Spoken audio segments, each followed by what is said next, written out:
ഇന്ന് ലോകത്തുള്ള മുഴുവൻ മനുഷ്യർക്കും ആവശ്യമായിട്ടുള്ള രീതിയിലുള്ള ഒരു അറിവാണ് ഞാൻ ഇന്ന് ഷെയർ ചെയ്യാൻ പോകുന്നത്. വെള്ളവും ഭക്ഷണവും ഓക്സിജനും എത്രത്തോളം മനുഷ്യന് ആവശ്യമായി നിൽക്കുന്നോ ഇതേപോലെ ഓരോ മനുഷ്യനും ആവശ്യമായി വരുന്ന അറിവാണ് ഈ ഷെയർ ചെയ്യാൻ ഉദ്ദേശിക്കുന്നത്. 91% തീർത്തും ഞാൻ വ്യക്തമായിട്ട് പറയുകയാണ്, ഞാനൊരു ആലിമല്ല. എന്നാലും എൻ്റെ അടുത്തുള്ള അറിവ് ഞാൻ മറച്ച് വെച്ച് കഴിഞ്ഞാൽ, മൂടി വെച്ച് കഴിഞ്ഞാൽ യഥാർത്ഥത്തിൽ ഒറിജിനൽ കാഫിർ ഞാനായിട്ട് പോകും. അതേ സ്ഥാനത്ത് സത്യത്തിനെ മറച്ചു വെക്കുന്നതിൽ ഉപരി ഒരു വസ്തു ഒരു മനുഷ്യൻ വീട്ടിൽ മൂടി വെച്ച് എന്നുള്ളതിൻ്റെ പേരിൽ അയാൾ കാഫിറാവില്ല. സത്യങ്ങളെ മൂടി വെക്കുന്ന വ്യക്തിയാവുക എന്നുള്ളത് അത് കാഫിറിനോട് അല്ലാഹു സുബ്ഹാനഹു വ തആല ഉപമിച്ചാണ്. വേണമെങ്കിൽ നിങ്ങൾ എന്നെ ഉസ്താദ് എന്ന് വിളിച്ചോളി, അതിനുള്ള പെർമിഷൻ ഞാൻ തരാം. കാരണം അതൊരു പേർഷ്യൻ ഭാഷയാണ്. അതിൻ്റെ ഒറിജിനൽ അർത്ഥം പണ്ടാരി എന്നുള്ളതാണ്. അതായത് ഭക്ഷണം ഉണ്ടാക്കുന്ന ആളിന് ആ രീതിയിൽ അഭിമുഖീകരിക്കുന്ന വിഷയത്തിൽ എനിക്ക് പ്രയാസമല്ല. ഓക്കെ, വ്യക്തമായി പറഞ്ഞു കഴിഞ്ഞാൽ വ്യക്തമായിട്ട് അല്ലാഹു തആല പറയുന്നുണ്ട്, മുഴുവൻ മനുഷ്യരും എൻ്റെ കുടുംബക്കാരാണ്. അതിന് ആരും അല്ലാഹു തആല ഒഴിവാക്കിയിട്ടില്ല. രണ്ടാമത്തെ വിഷയം, ലോകത്ത് ഒരു മുഅ്മിനോ അതേപോലെ ഒരു മുസ്ലിമോ ഉടലെടുത്ത് വരുന്നതിൻ്റെ മുമ്പായിക്കൊണ്ട് മനുഷ്യനെ അഭിമുഖീകരിച്ചിട്ട് അല്ലാഹു സുബ്ഹാനഹു വ തആല യാ അയ്യുഹന്നാസ് എന്നാണ് പരിചയപ്പെടുത്തുന്നത്.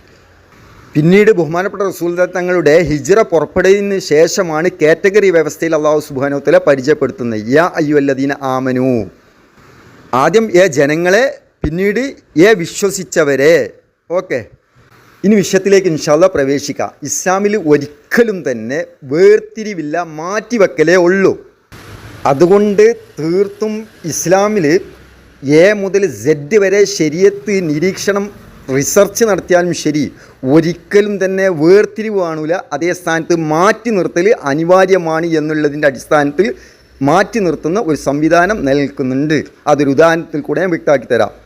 നിങ്ങളെൻ്റെ കുടുംബക്കാരാണ്, അതുകൊണ്ട് കുടുംബക്കാരെ പോലെ ജീവിക്കാനാണ് അല്ലാഹു തആല വ്യക്തമായിട്ട് രീതിയിൽ പറയുന്നത്. ഉദാഹരണത്തിന് ഒരു വീട്ടിൽ കുടുംബമായി ജീവിക്കുന്ന സാഹചര്യത്തിൽ ആ വീട്ടിൽ ഭക്ഷണം കഴിക്കാൻ വാപ്പിയും മക്കളും എല്ലാവരും ഒരുമിച്ച് കൂടിയിരുന്ന് ഭക്ഷണം കഴിക്കും. അതേപോലെ തന്നെ എന്തെങ്കിലും കാര്യങ്ങൾ അറിയാൻ ഡിസ്കസ് ചെയ്യാൻ വേണ്ടി ഒരുമിച്ച് കൂടി കിടക്കും. എല്ലാ മേഖലകളിലും ഒരുമിച്ച് കൂടി കിടക്കുന്നുണ്ടെങ്കിലും ബെഡ്റൂമിലേക്ക് വാപ്പിയും ഇമ്മിയും പ്രവേശിച്ച് കഴിഞ്ഞാൽ അവിടെ മുതിർന്ന മക്കളെ മാറ്റിവെക്കുക എന്നുള്ളത് ഇസ്ലാമിൻ്റെ നിർബന്ധമായ ഘടകമാണ്. അവിടെ വാപ്പ ഉമ്മ എന്നുള്ളതിലും ഉപരി അവിടെ ശരീഅത്തിനെ ഫോളോ അപ്പ് ചെയ്യുക എന്നുള്ളതാണ്. അതേപോലെ സ്വന്തം മക്കൾ തന്നെ ആയാലും ശരി, മുതിർന്ന മക്കൾ 3 സമയങ്ങളിൽ ബാപ്പാൻ്റെയും ഉമ്മാൻ്റെയും ബെഡ്റൂമിക്ക് പോലും സമ്മതം ചോദിക്കാതെ വാതിൽ തുറക്കരുത് എന്നുള്ള നിബന്ധന നിൽക്കുന്നുണ്ട്. അതുപോലെ തന്നെ ടോയ്ലറ്റിൽ പോവുകയാണെങ്കിൽ അതിൽ സ്വകാര്യത കീപ്പ് ചെയ്യേണ്ടത് നിർബന്ധമാണ് ഇസ്ലാമിൻ്റെ നിയമം അനുസരിച്ച്. അവിടെ എൻ്റെ മോനാണെന്നും പറഞ്ഞിട്ട് ടോയ്ലറ്റിലേക്ക് മോനെ കൂട്ടി പോവാം പ്രായപൂർത്തിയാവരെ പറ്റൂല. അത് വേർതിരിവല്ല, യഥാർത്ഥത്തിൽ മാറ്റി നിർത്തലാണ്. ഇതേപോലെ ലോകത്തുള്ള മുഴുവൻ മനുഷ്യരെയും കുടുംബക്കാരെ പോലെ ഒരുമിച്ച് കൊണ്ടുപോകാൻ വേണ്ടിയിട്ടാണ് ബഹുമാനപ്പെട്ട റസൂലുള്ളാഹി തങ്ങൾ ഈ ഉമ്മത്തിന് പഠിപ്പിച്ചു കൊടുത്തത്. അതുകൊണ്ട് ലക്കും ദീനുക്കും എന്ന് പറഞ്ഞതിൻ്റെ അർത്ഥം, നിങ്ങൾക്ക് നിങ്ങളെ ദീന്, ഞങ്ങൾക്ക് ഞങ്ങളുടെ ദീന്, നിങ്ങൾക്ക് നിങ്ങളുടെ നിയമം, ഞങ്ങൾക്ക് ഞങ്ങളുടെ നിയമം. അതിൻ്റെ ബാഹ്യമായിട്ടുള്ള അർത്ഥം ഞാൻ അതിൻ്റെ ഉദ്ദേശം ഉണർത്തി തരാം. ഇതുകൊണ്ടാണ് ബഹുമാനപ്പെട്ട റസൂലുള്ളാഹി സ്വല്ലല്ലാഹു അലൈഹി വസല്ലം തങ്ങൾ ദീനിൻ്റെ തുടക്കത്തിൽ തന്നെ, പ്രാരംഭഘട്ടത്തിൽ തന്നെ 3 ജൂത ഗോത്രങ്ങളോട് നിങ്ങൾ സ്വസ്ഥമായിട്ട് നിങ്ങളുടെ ഇബാദത്തും നിങ്ങളുടെ വിശ്വാസമായിക്കൊണ്ട് മുന്നോട്ട് നീക്കോളി, മറിച്ച് നിങ്ങളെ ആക്രമിക്കാൻ ആരെങ്കിലും ഉടലെടുത്ത് വന്നു കഴിഞ്ഞാൽ മുൻ നിരയിൽ നമ്മളുണ്ടാവും എന്നുള്ള കരാർ കൊടുത്തത് ആണ് മുസ്ലിമിൻ്റെ ഒന്നാമത്തെ ബാധ്യത. ഇവിടെ ഈ കരാർ പൂർത്തിയാക്കാൻ മുസ്ലിം ആവണം എന്നുള്ള ഒരു നിബന്ധനയില്ല, മറിച്ച് ഈ ഉത്തരവാദിത്തം ഏറ്റെടുക്കുന്ന സ്ഥാനാർത്ഥികൾക്ക് നിർബന്ധമാണ് ഈ ഉത്തരവാദിത്തം പൂർത്തീകരിക്കൽ. അപ്പോൾ ഒന്നാമത്തെ ക്വാളിറ്റി, കുറച്ച് തൻ്റെ ഇടം ഈ വിഷയത്തിന് നിർബന്ധം. അതില്ലാത്ത മുസ്ലിങ്ങളോട് പോലും നബി തങ്ങൾ പറഞ്ഞ് ഈ ഉത്തരവാദിത്തം ഏറ്റെടുക്കല്ലേ. ചില സഹാബാക്കളോട് വ്യക്തമായ രീതിയിൽ റസൂലുള്ളാഹി സ്വല്ലല്ലാഹു അലൈഹി വസല്ലം തങ്ങൾ പറഞ്ഞ് അന്നെ ഈ ഉത്തരവാദിത്തം പൂർത്തീകരിക്കാൻ പറ്റൂല. എന്നാൽ പള്ളി പരിപാലിക്കണമെങ്കിൽ ഈ ക്വാളിറ്റി പോരാ. തീർത്തും ഭൂലോകത്തൊരു മഹ്ലൂക്കിനെ അവന് പേടിണ്ടാവാൻ പാടില്ല. അങ്ങനത്തെ ഒരാൾക്കേ പള്ളി പരിപാലിക്കാനുള്ള യോഗ്യത അല്ലാഹു തആല നൽകുന്നുള്ളൂ.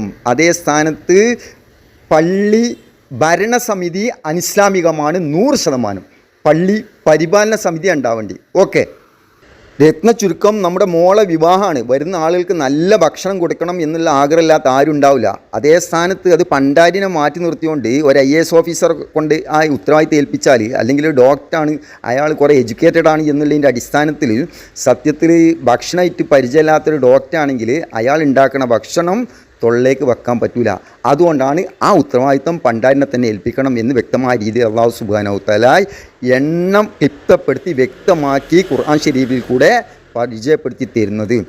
ഇത് പരിഗണിക്കാത്തതിൻ്റെ മുകളിൽ മാത്രമാണ് ഇന്നും ഓരോ മഹല്ലുകളിലെയും വിഷയങ്ങൾ ഡിസോർഡറായിട്ട് നിലനിൽക്കുന്നത്.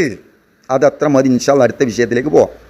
അതുകൊണ്ട് ദീനിലേക്ക് ഒരു മനുഷ്യനെ നിർബന്ധിക്കൽ തീർത്തും ഹറാമാണ്. അതേ സ്ഥാനത്ത് 100% ഓഫർ പറഞ്ഞു കൊടുത്ത് അതിലേക്ക് ക്ഷണിക്കൽ നിർബന്ധമാണ്.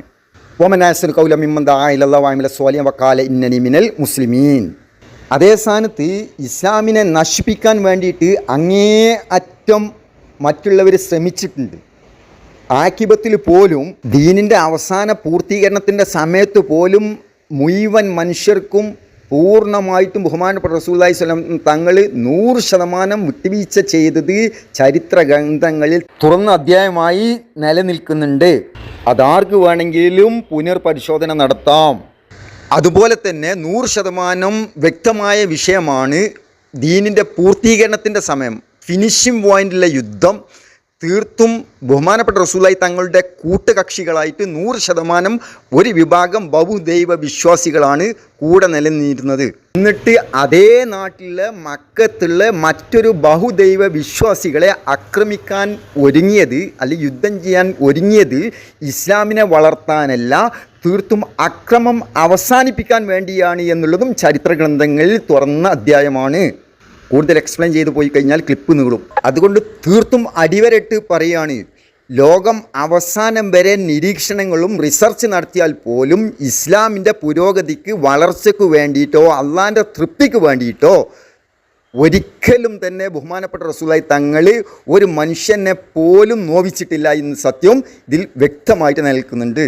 എന്നിട്ടല്ലേ ഒരു മനുഷ്യനെ ആക്രമിക്കുക, കൊല ചെയ്യുക എന്നുള്ള വിഷയങ്ങളെല്ലാം ചർച്ച ചെയ്യേണ്ടത്. അതുകൊണ്ടൊരു നാട്ടിൽ അക്രമങ്ങൾ അരങ്ങേറിക്കഴിഞ്ഞാൽ മുഴുവൻ മനുഷ്യരും ഒരുമിച്ച് കൂടിയിട്ട് അവിടെ ജാതി മത വ്യത്യാസമില്ലാതെ ഒറ്റക്കെട്ടായിക്കൊണ്ട് അക്രമത്തിനെ യുദ്ധം കൊണ്ടാണോ ഏത് രീതിയിൽ അമർച്ച ചെയ്യേണ്ടി ആ രീതിയിൽ അത് അവസാനിപ്പിക്കുക എന്നുള്ള ലോകത്തിലുള്ള ഓരോ മനുഷ്യനും നിർബന്ധമുള്ള കാര്യമാണ്. അത് മനുഷ്യൻ്റെ സംസ്കാരം മുഴുവൻ നശിപ്പിക്കും. മൃഗങ്ങളെ പോലും നാണിപ്പിക്കുന്ന രീതിയിൽ മനുഷ്യൻ അധപ്പതിച്ച് പോകാൻ അത് കാരണമായി തീരും. അപ്പോൾ ഒന്നാമത്തെ യോഗ്യത ഞാൻ ഉണർത്തി, അത് ഒന്നും കൂടി എക്സ്പ്ലെയിൻ ചെയ്ത് പറഞ്ഞുതരാം. അതായത് ഇൻഷാ അല്ലാഹ് ഒരു വീട് പോയി നോക്കുന്ന സമയത്ത് അവിടെ എല്ലാ സൗകര്യങ്ങളുണ്ട്, എല്ലാ ബെഡ്റൂമിലും AC ഉണ്ട്, കാറുണ്ട്, ഇന്നോവ കാറുണ്ട്, സൗകര്യങ്ങൾക്ക് ഒരു പോരായ്മയില്ല.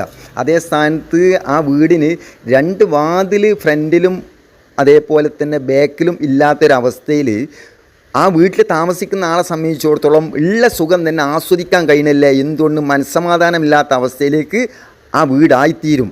അപ്പോൾ യഥാർത്ഥത്തിൽ മനസ്സമാധാനം നാടുകളിൽ വേണമെങ്കിൽ ആ ഉത്തരവാദിത്തം ഏറ്റെടുക്കുന്ന ആളുകൾ ആ ഉത്തരവാദിത്തം വേണ്ടതുപോലെ നിർവഹിക്കണം. അടുത്ത വിഷയം ഇൻഷാ അല്ലാഹ് അടുത്ത ക്ലിപ്പിലിടാം ഇൻഷാ അല്ലാഹ്. ഓക്കെ.